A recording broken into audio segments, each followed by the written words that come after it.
Gerrit Dijkstra is er net in slagen de eerste para-atleet te worden die de IJsselmaar oerzwimt.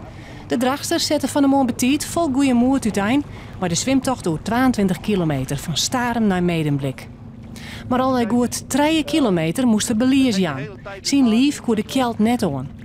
Ik had zoveel les van spasmus door de kjeld van het wetter dat ik niet meer fruit komen kan. Het verret zoveel energie van je. Ik ging zo lekker.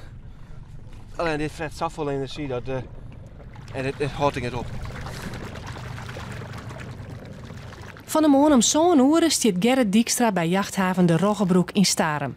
Hij is verst van doel de IJsselmaar oer te stekken. Zat nou likt het wetter is hartstikke mooi helder. Mooi vlak, dus ik denk dat ik het doe het helling ga. Ja.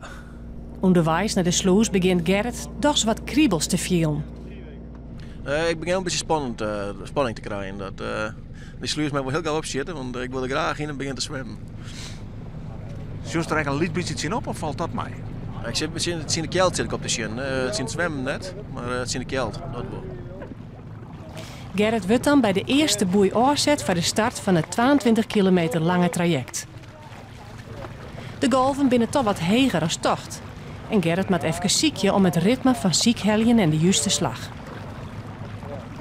Maar zijn skonken werk je net mee. En na oren uren en zo'n 3,5 kilometer klimt Gerrit Dijkstra achter op de sloep. Oh joh, en dit vreet zoveel energie weer wel. Het avontuur eindigt onder de reek van Starem. Maar de plan voor Takkemeer worden al makken.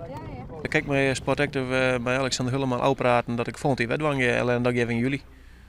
Dus probeer alsnog de eerste paar atleten te wijzen. Maar ik ben wel de eerste die het proberen had.